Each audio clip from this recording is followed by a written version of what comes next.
Here we go. In a 3, in a 2, in a 1. Well, wrong show open.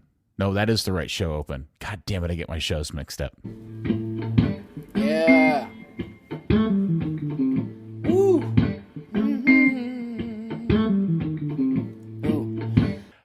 In a 3, in a 2, in a 1. Well, let me do it over because that sucked. Third Degree, the Third Degree Net Podcast. Third Degree, the Third Degree Net Podcast. Third Degree, the Third Degree Net Podcast. Third Degree, the Third Degree Net Podcast. Third Degree the Podcast is brought to you by Soccer 90. The MLS Cup playoffs are here, and so is Soccer 90's MLS Cup playoff sale. All FC Dallas and MLS Cup jerseys, hats, scarves, tees, 30% off at soccer90.com. Big on Friday, October 14th through to October 23rd. That's 30% off all MLS Club gear, all of it. In addition to that, North Texas Soccer gear, also 30% off. Shop soccer90.com and be ready for the MLS Cup playoffs today. Well, hello there, FC Dallas Curious fans. Welcome to episode number, please. 181. 181 of Third Degree, the podcast. Hi, it's me, Peter.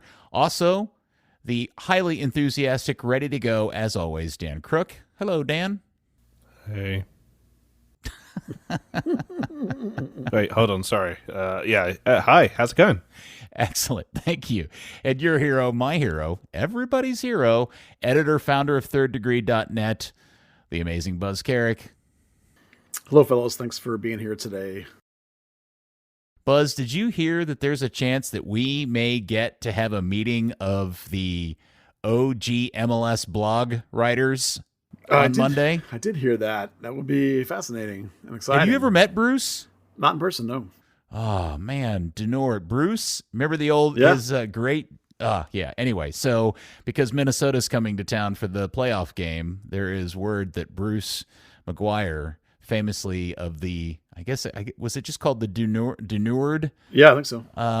Blog. Yeah. May be in town because he's obviously from Minnesota, and that would be great to see him and spend time with him as you and he are all part of the original, like seriously, 27 years ago, guys that were blogging about the league before anybody else was, and that would be awesome. I thought you were going to ask me if I heard the rumor that there was going to be a Huntsman Dump in this program, and I thought, well, yes, that is true. I didn't want to steal your thunder, Buzz. I smelled something. Yes.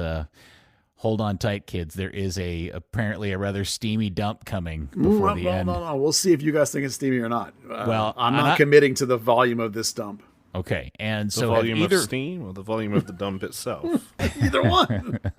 Gross. And now, neither one of you, I assume, have had a chance or even had any desire to listen to our Kick Around Tuesday podcast this week, have you?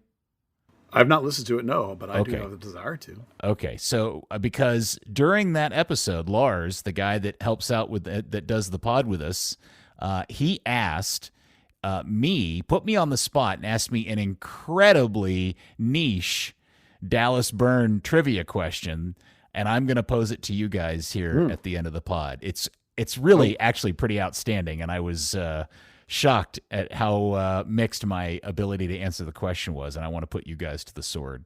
All right.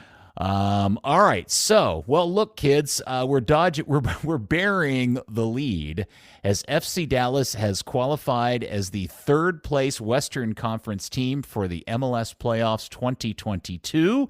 I would say, Buzz, on the heels of a 2-1 win over Sporting Kansas City, this season has turned out to be quite all right after all.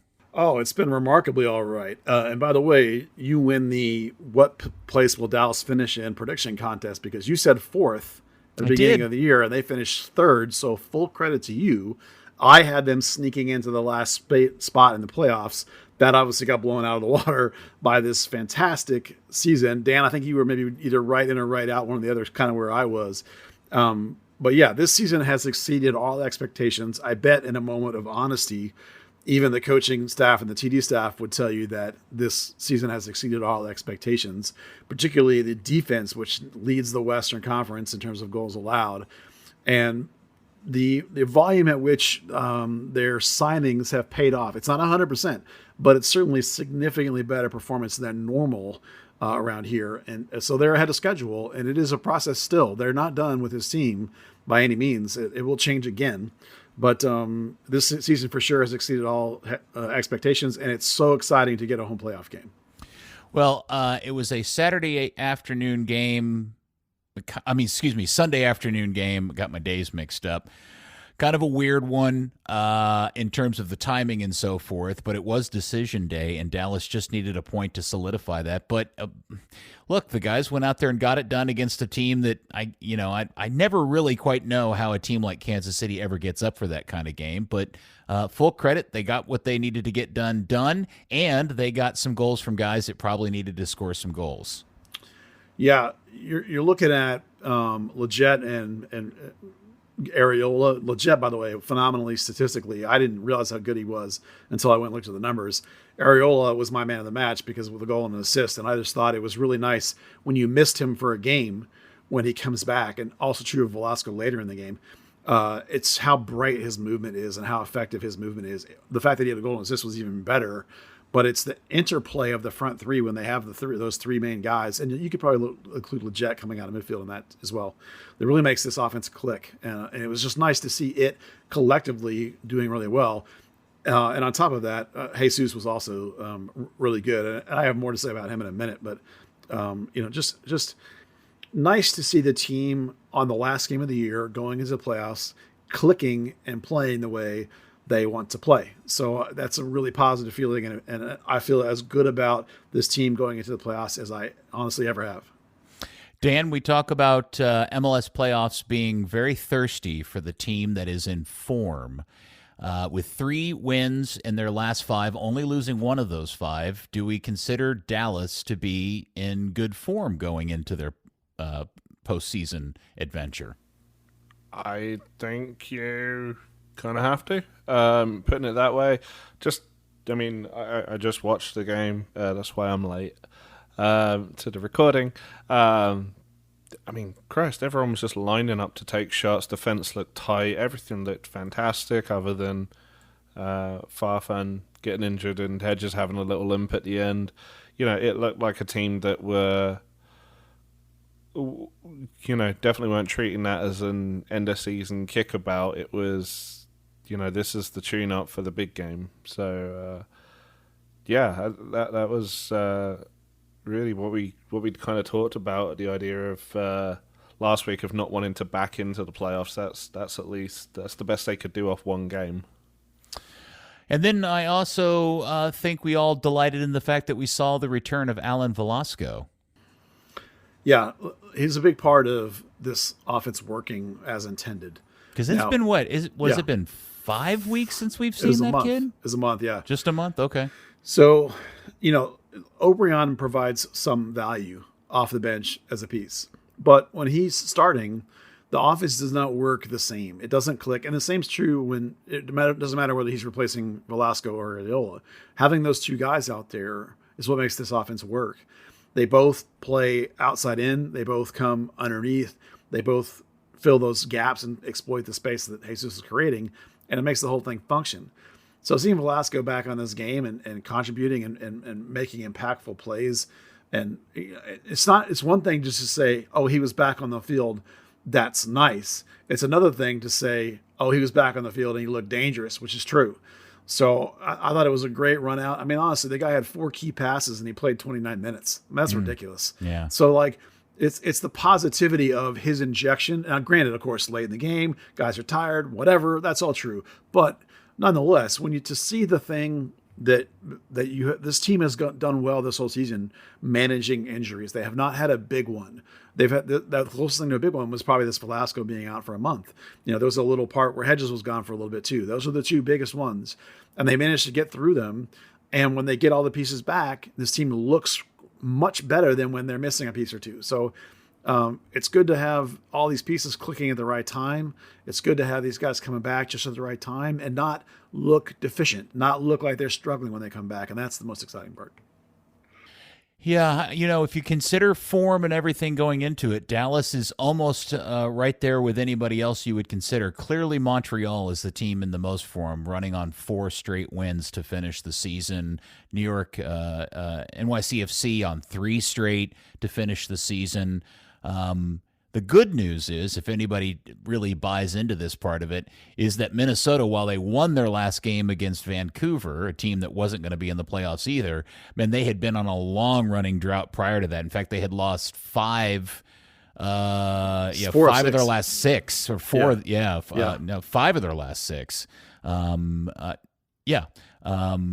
so they were in pretty bad shape until they ended up getting that win right before Vancouver. So we'll talk more about the Minnesota game here in a minute. I did want to go back, and Dan mentioned the quote unquote I'm doing air fingers, air quotes, injuries to Hedges and to Farfan. Do we have any update on their situation? Yeah.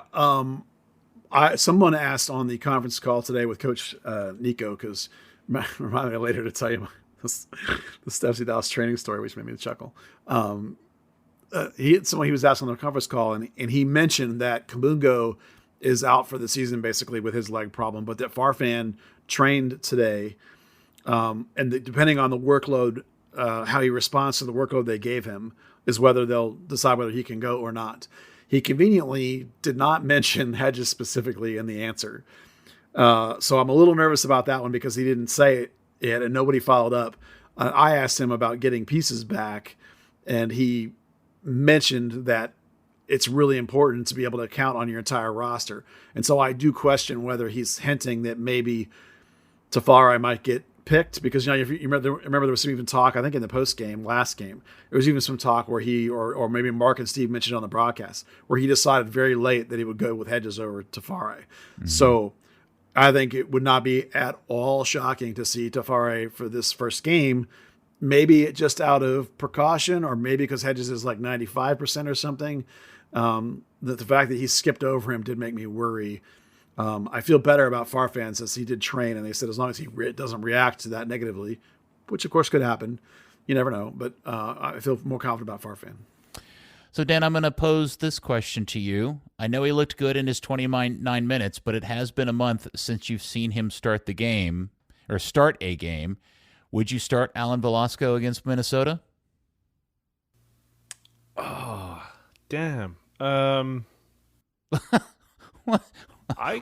Why? You sound disappointed I asked you this question. No, I just hadn't considered that. Part of me wants to say go at Minnesota with more pace and maybe start O'Brien opposite Areola and know that you've got Velasco on the bench. Okay. Interesting.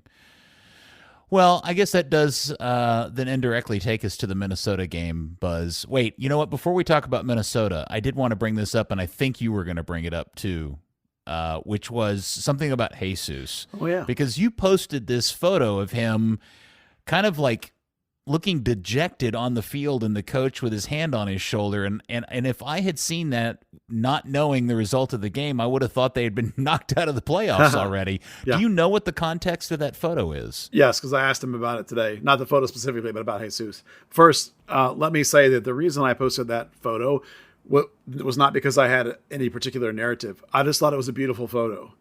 Because I look at that photo and I see a coach in tune with his player, reaching out to him. I just thought it was a beautiful photo.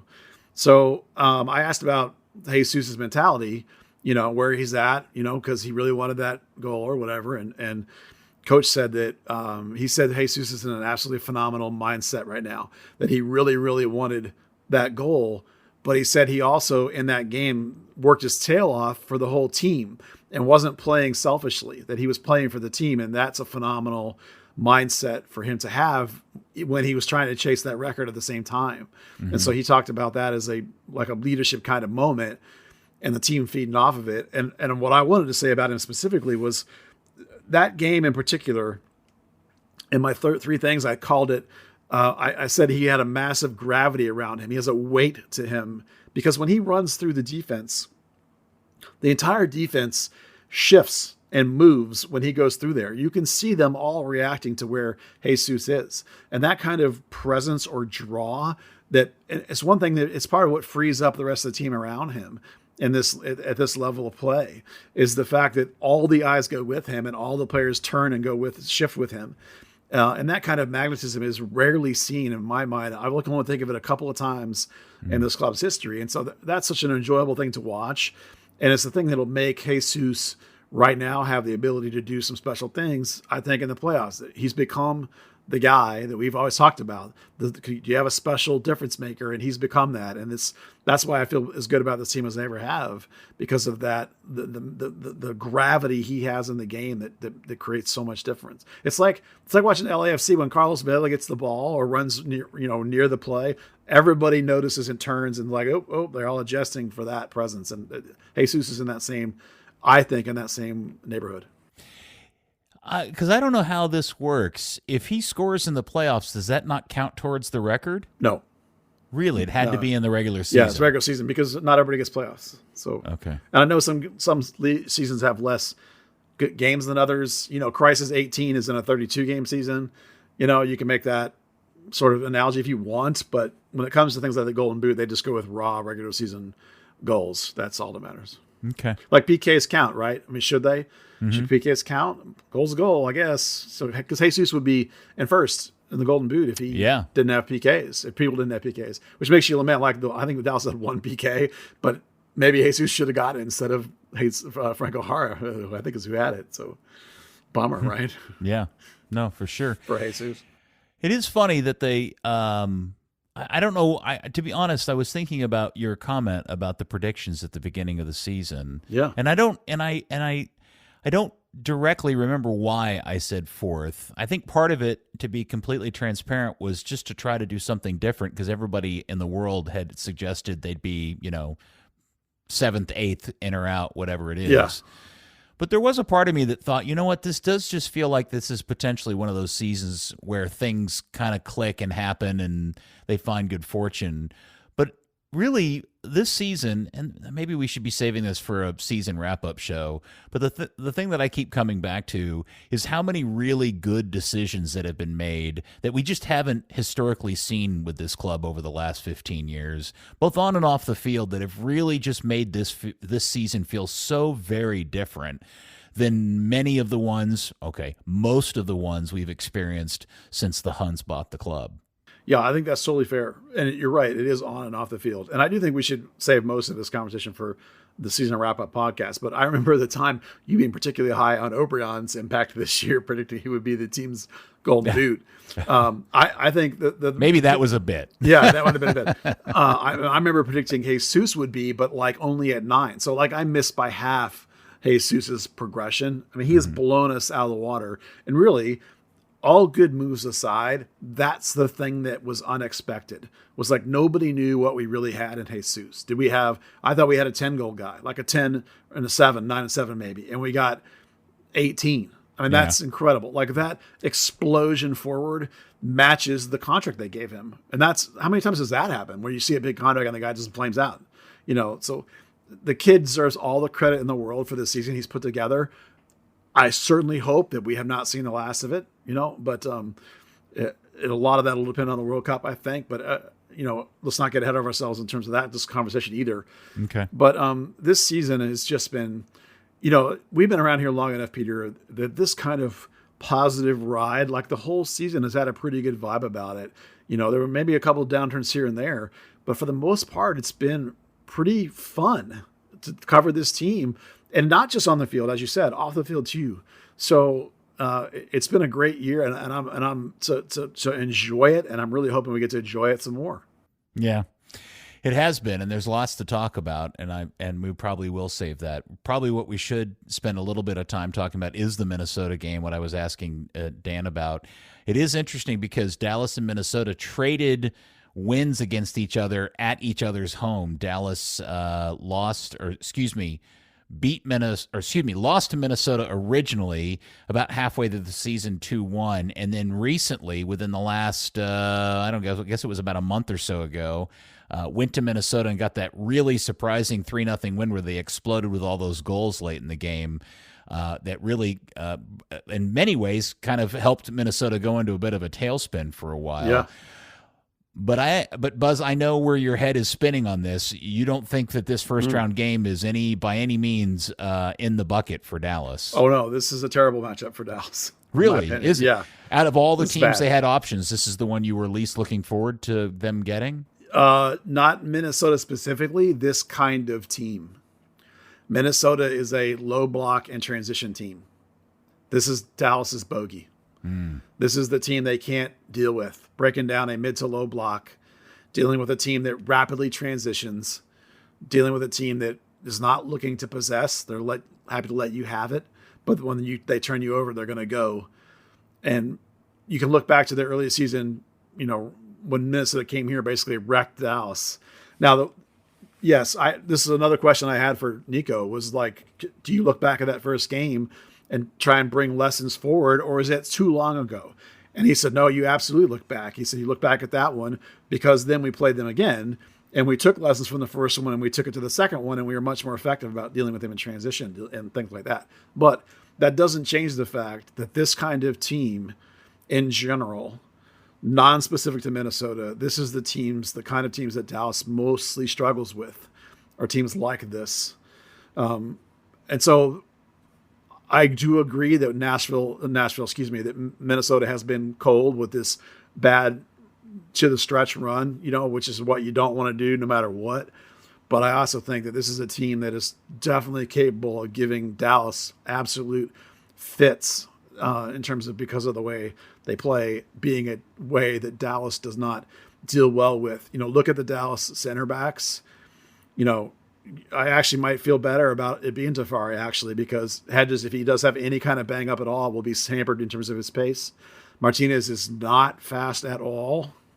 You're looking at a team that wants to get at you, with their guys, run at those gaps, spread you out and run at those gaps. Those are the teams that cause Dallas problems, that they go between those center back to outside back gaps that are such an issue when you spread Dallas width wise. So I think Dallas is the better team.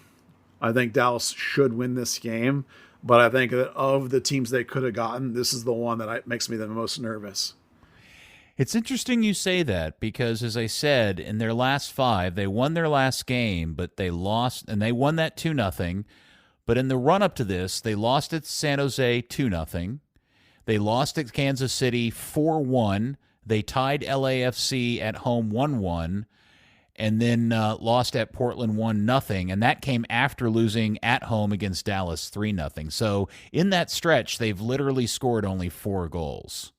Yeah, but it's the kind of team they are that makes me wonder, and I want to hear from Dan on this too. The other teams they probably could have gotten, like I don't think Nashville was really possible, but Mukhtar's the guy that would have caused them fits too. You remember that game that they got wrecked like a month and a half ago against Nashville. It's a similar sort of team, actually, but other teams that they could have maybe gotten, which is sort of like Salt Lake, Portland, those are both teams that want to pass it around a little bit and play a little possession. They're not looking to transition you. Salt Lake tried that thing where they used their outside back to hit those gaps, you remember, but didn't find all that much joy with it. But other than it was a little bit dangerous the first time they played. So I would have felt better about either Salt Lake or Portland than I do about Minnesota. Minnesota being more similar to Nashville, who was the last team that absolutely smoked Dallas 4-0, like just over a month ago. So, that's why this is not the matchup I love. I don't love it. I mean, I get it. They're cold, great, but style wise, I'm concerned. Dan? Yeah, I mean, I think I'm a little more encouraged after seeing the SKC game. Two teams that have caused Dallas problems by kind of clogging up the middle a little bit. Saw a lot of Dallas dropping very tight, compact, and then breaking out. Kind of the sort of play that you want to see against Minnesota. Without that performance, maybe I'm a little less optimistic there. Don't get me wrong, would have been great to have Real Salt Lake. But yeah, a team backing its way into the playoffs can be like Portland in that play-in game a couple of years ago where they came and just, showed out, or it can be like Dallas has in the past and just, we're in. Well, thanks. It was nice while it lasted. Well, I'm looking at the bracket, because maybe I'm getting ahead of myself. But when we get into the playoffs, because it is a knockout tournament, I tend to look at the path, right, to the final. And I'm not sure Dallas, Buzz, I hear what you're saying, but if the alternate was ending up in fourth, you would have ended up in the part of the bracket where where if you won, you were going to end up, first off, you were going to have to play Nashville. And two, if you beat Nashville, you were going to have to go to LAFC. No, I don't want to be fourth. Don't get me wrong. Third, I want to be third 100%. I'm just saying that, like, of the teams that are down there in the next 3 or 4 teams, this is the one I least wanted Dallas to play. I would have rather had, I don't want Dallas to be lower. I just would have wanted RSL or Portland to get up in there so that Dallas could play one of those 2 teams. I think it matches up better for Dallas. I definitely agree with you 100% that third is better, because if you advance in Austin, you should go to Austin. You don't want to go to LA. Well, I mean, and think about, if you're at the headquarters in New York, imagine a conference semifinals where they've got El Tráfico in one part of the bracket, and they've got the I-35 Battle of I-35 in the other part of the bracket, and Austin just thirsting to get their first win over Dallas in this particular situation. So, man, that would be pretty big times right there, if that's the way it played out. For sure. But Austin has to get past Real Salt Lake first. Yeah, Real Salt Lake's a team that is Austin didn't finish well, and Salt Lake, I think, is doing okay. They're a team that can rise to any given occasion. They can also not. They're very streaky, I think, very up and down. So that's an interesting matchup, honestly. Austin on paper should win that one, but games aren't played on paper. Cliche alert. It's like that's. If RSL gets out of there and has to come here I really would love to see that, because I think that's a team that Dallas can handle. Well, Austin's in a weird place. They've only won one of their last 7 games, by the way, and in their last 4, they did 1 win, 2 ties, and a loss. That's cold. That's not exactly getting into the playoffs. But in the inverse, Salt Lake won their last game over Portland, but in their last 5, they are 1-2-2. So. It goes back to what you said before, that Dallas is just about as hot as you can be on the West. Nashville's looking fairly hot too, I guess, but that's about it, really. LA stumbled coming in.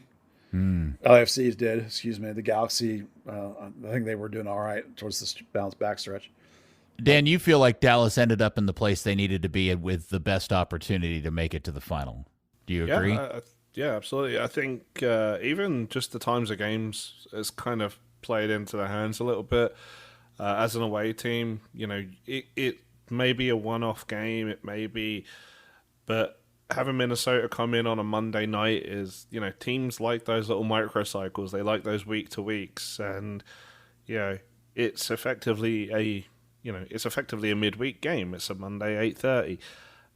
Minnesota's got to come and compare that to Salt Lake gets the Sunday treatment, the regular weekend. This is kind of, they don't have to adjust their schedule very much. Even on the semifinals, the LAFC home game is going to be on a Thursday night, whereas the game that Dallas would theoretically play in would be on a Sunday. Much more of a kind of a comfortable place if you are going down to Austin, which journey alone kind of loses a lot of that that home field advantage that means so much in MLS. Let's talk about that for a minute, because I feel like if I'm hearing the story correctly, the front office was was given the opportunity to choose between a Sunday night game slot or a Monday night game slot, which to me is like Sophie's choice for this club. There is no right answer, I think. Am I hearing that story correctly? That's what John Arnold, I think, said on Twitter, and I certainly would trust him. Okay. The Austin RSL game is on ABC at 2 in the afternoon. Yeah, and LA National's on Univision, so again, national pick. So but that's on Saturday. Yeah. So, but it's like the question is who picked in what order and how did they end up where they were. I can't answer to that, without knowing where John got that info. But I don't doubt John Arnold ever in terms of his reporting. So I'll take him at his word. Now, if you're Dallas, I understand why they picked Monday, because Cowboys-Eagles is Sunday night. So that's a no-brainer, honestly. Well, yeah, I see. I want to have that conversation. Is it a no-brainer? I think so. For what purpose? In terms of getting people to come to the Yeah. stadium? So a school night. I guess Sunday's a school night too. Yeah, when Cowboys are playing, in my opinion of my experience sitting in the stands, when Cowboys are playing, that place is missing 5,000 people from whatever its normal is. So what kind of attendance do you think we'll see on Monday night? I mean, traditionally, I would have said less than 10,000, but this season, there's so much good things happening, and so many things are different about how much they spend to advertise things and how they get the word out. I really have a blank slate of expectations. I mean, up until this year, I would have said less than 10.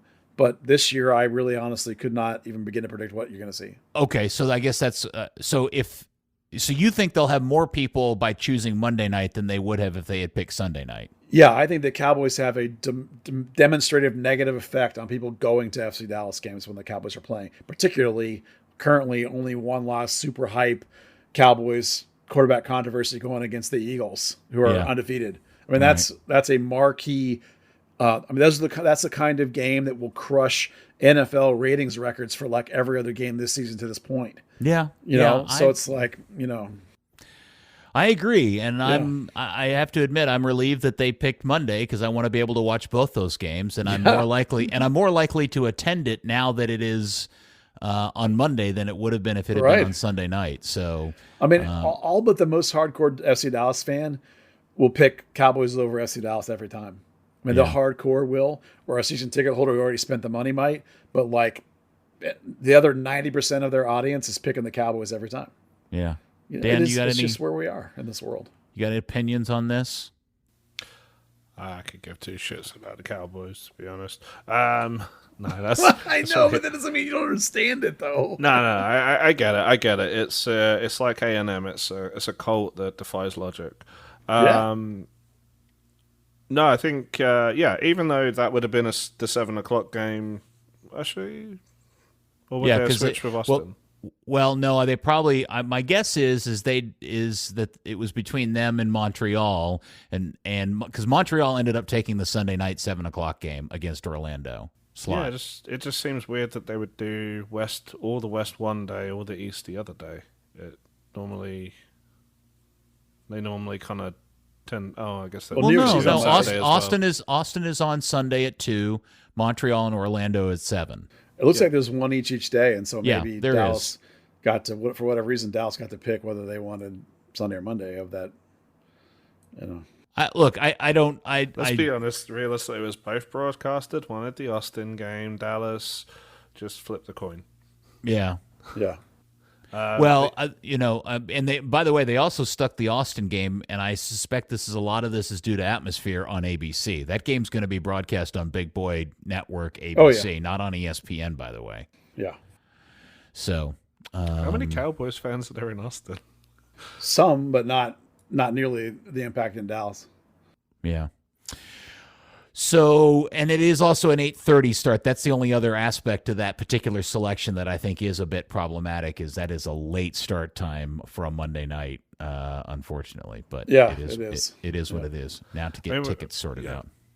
We have seen in the past playoff games in midweek do really well. We've seen the US Open Cup final at least do well. And like Buzz said, the marketing and everything has been fantastic this year. It's actually looked like a professional top-level sports team and not like a minor league outfit. So, riding high, finished third. Everyone's positive. Guys going to the World Cup. It's going to be as hype as Dallas has ever been, really, honestly. Okay, so I'm going to ask you the tough question. If they blow it and lose against Minnesota on Monday night, will that change your perception of how successful this season was, Dan? No. Buzz? No. This season is ahead of schedule. Regardless of what happens from here on, which is a one-game crapshoot, the season's been fantastic, and its foundation's laid for going forward. This is bank money they're playing with now. Yeah, this is house money at this point, because I thought they'd be one of the worst teams to get in, and instead they're home field, getting that game. Remember, that was what they said was the goal. So, hey, more power. They did it. All right. So Monday night against Minnesota, 8:30, Toyota Stadium. Be there, kids. It is now time for a Huntsman dump from your buddy, Buzz.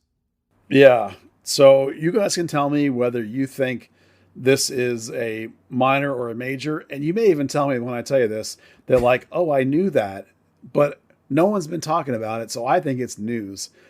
And that news is that Franco Jara's contract does not run out until the summer of 2023. He has a Carlos Vela deal, which means that it runs to, I don't know, May of 2023.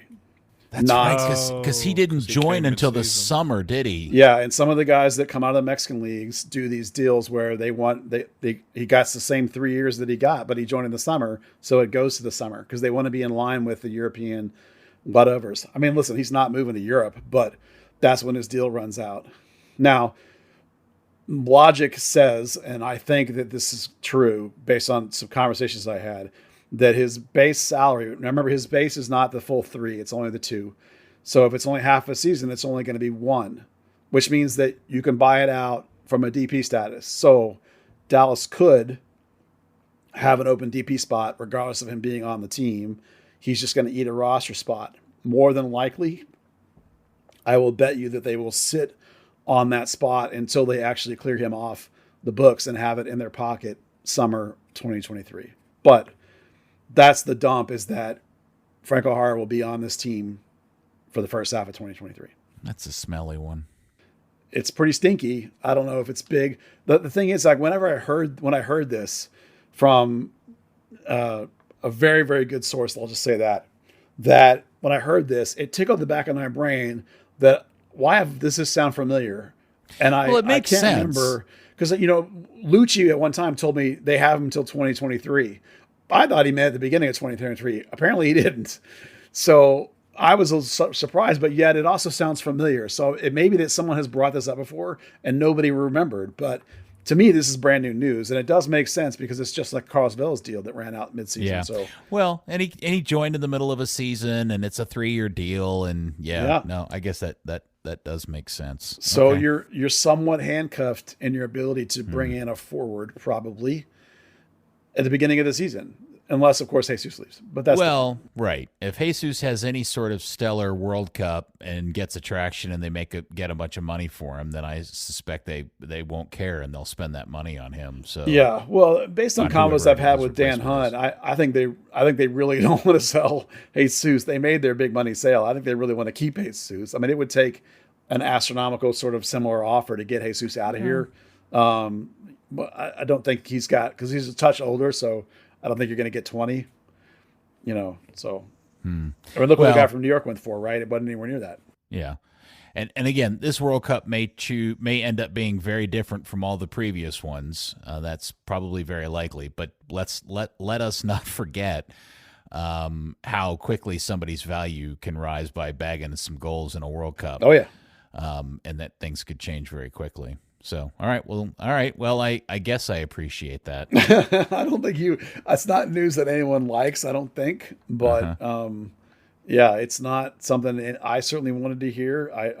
I've been wishing they would buy out this guy's contract for a couple of years now. Now that does raise a question. Would you buy him out?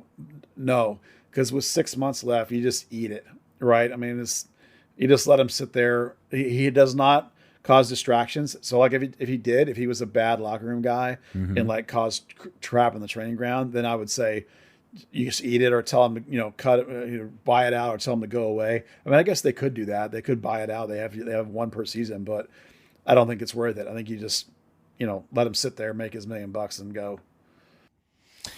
All right. Can I do my quiz on you guys now? Yeah, hit it. All right. So this was posted to me on Kick Around Tuesday, which is our Tuesday podcast that I do with Lars Sivertson. And if you don't know who Lars is a football journalist that lives in London.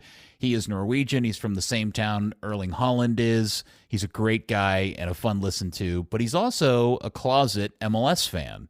and he stays up in the middle of the night and he consumes a lot of MLS. And for whatever reason, he asked me this question on our pod yesterday. So here it goes. Can you name? Well, let me start it this way. Dan and Buzz, 19 years ago today, October the 12th, and if you guys Google this, I will be pissed at you. Hands away from the computer, boys. Dan? You can hear my keyboard a mile off. All right, fair point. 19 years ago today, so September 12th, 19 years ago, Dallas Burn played at Columbus Crew at the historic Crew Stadium. Can you name the starting 11 for that team in 2003? 2003? Oh, man. September 12th, 2003 against the Columbus Crew. How many of the 11 can you name of that starting 11? Let's see. Ronnie was hurt. Jason was hurt. Let's see. Who was... Do you know who the coach was? Yes, that would be Colin Clark. Let's see. I'm going to go with Eric Wrong. Dade. Was Mike Wrong? Jeffries. Jeffries hadn't been fired yet? I guess not. Okay, Ezra Hendrickson. Excellent. Let's see. There's one. Kerry Talley. No. No. Chad Deering. Correct. Starting defensive midfielder. Yeah. Oscar. Center midfield. Bobby Ryan. I have to admit, I actually forgot Oscar when I that's the one I didn't get. No Bobby Ryan. No Bobby Ryan. Chris Bondi. No Bondi. Oh, he must have been hurt. In goal, 2003 would be Matt Jordan. No. It's the young kid. Yes, DJ Countess. DJ Countess. That's the kid. He started over Jeff Cassar. Wow, Christ was hurt. So who was playing striker? I didn't get this right. And one of them you're going to bang your head against the wall, and the other one you're going to say, "Oh my God, I hadn't thought of that guy literally in 19 years." Tony Naleko. Yes. And the other one was, if it wasn't Ryan, it wasn't Christ. Who's the guy they traded for? Nope.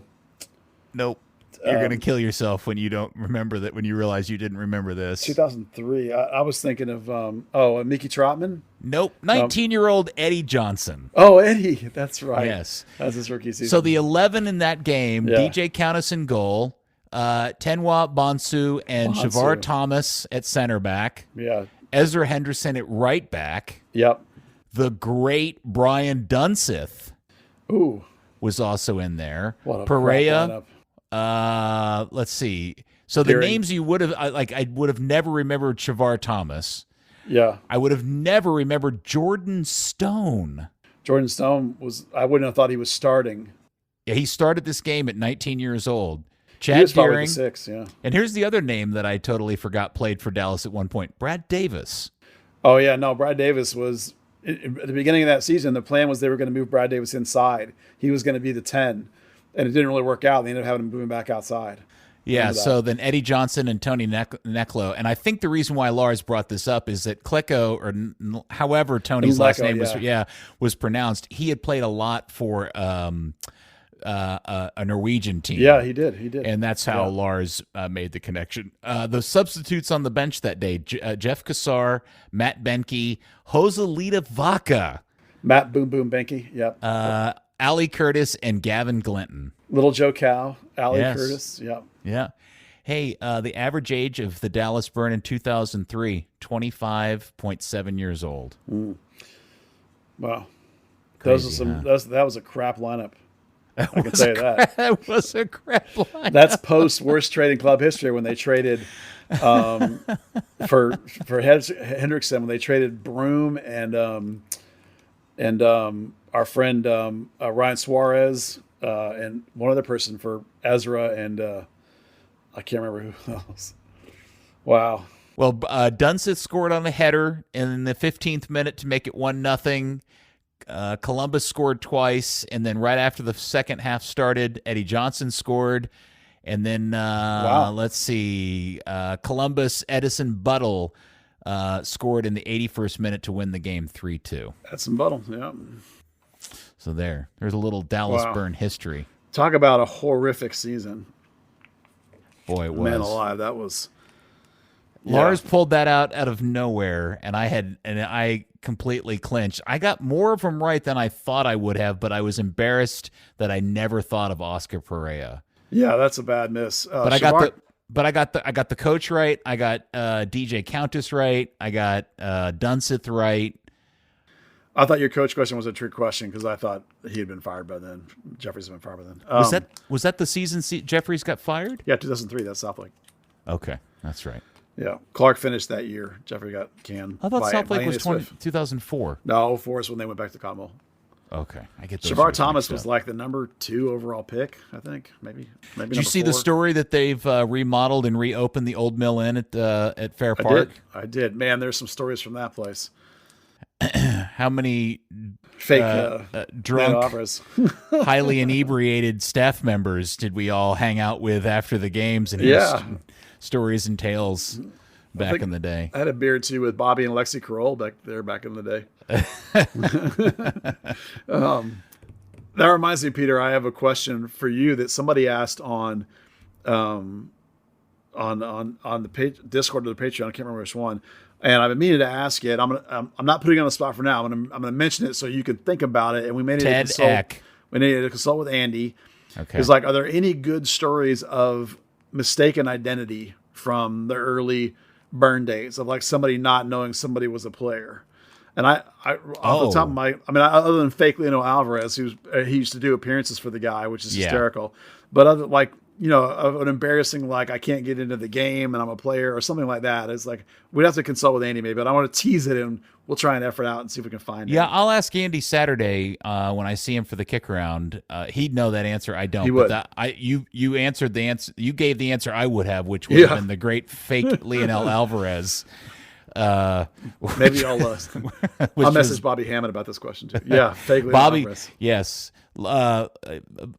Dan, you weren't around for fake Lionel Alvarez, were you? No, very much no.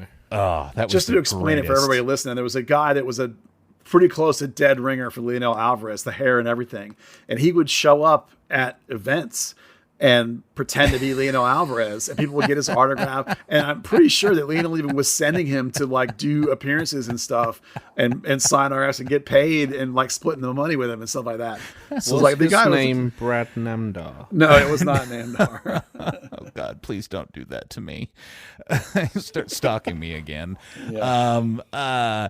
No, it was that guy was so awesome, and he looked so much like Lionel. Yeah. He had the long stringy hair, and he looked like a Colombian drug lord, and he wore flashy clothes, and he completely played it up, and it was great. And my one great regret in life is that I never took a picture with the fake Lionel Alvarez. Yeah. God, that was a good funny bit. Yeah. All right. Anything else we need to cover? Julian Eisen committed to Duke today. And by the time he gets there, he'll be 7'4". No, I think he stopped growing finally. He's between 6'6" and 6'7". He's like 6'6" and something, and he finally has stopped growing. Thankfully, he didn't want to grow anymore. It's not that big a deal. I mean, it's a big deal for him. Duke's an awesome place to go to school. If he actually goes there for a year or two, great. That's awesome. Keeper's mature late. The kid's going to be a pro, I'm sure, at some point. He is a very, very top-tier talent. Dallas will be lucky if they can hold on to him. So it's not earth-shaking that he committed to Duke, but super cool for him, and he's a kid that's going to be talked about for the next couple of years. We'll be hearing that name. Okay. Hey, did you guys see the interview package Channel 8 did on Paul Areola last week? I saw you mention he wore a burn hat. That was cool. Yeah, he got an interview with Cynthia Izagara, and he's wearing a classic Dallas burn hat. You can't really see it because he's wearing it kind of up on his head, and the way the camera angle, you kind of have to know what you're looking for. And it took me a minute. I'm like, I think that's a burn hat. And sure enough, you can kind of see the lightning bolt legs sticking off to one side. I thought, that's damn cool. That's just another example, like with them getting deep into playoffs and being near the top of the standings, that like there is more media attention right now than there has been in quite a long time. And that's another reason why it's exciting times. Part of that is a good play. Part of that is the club's other things they're doing off the field. Their other spins, their other efforts are paying off. And it's a good times around here, to be honest. Well, that piece was almost exclusively about him and Jesus at the World Cup. So just having them as a pair and, you know, Leggett also on the fringes of the national team, it's such a valuable thing that in the past I think we've kind of mocked the misses the club have made in, you know, oh look, we're going to play against Tim Howard in a couple of weeks when you've got, you know, half of his US national team teammates on you know, on the same field that you're not pushing. So it's good to see that aspect of it. Thank you, Dan. I appreciate your time. I look forward. Will I see you on Monday night? You will. I will make my subtle return to Toyota Stadium. Should we all? Do you guys want to get tickets and all sit together? I already have tickets sitting with my wife, but you're welcome to join us. Oh man! Why don't we all go in the press box? And Amy can come too. Because we're not working. Well, I don't think that request on my part would be well received. No, just don't gallivant around.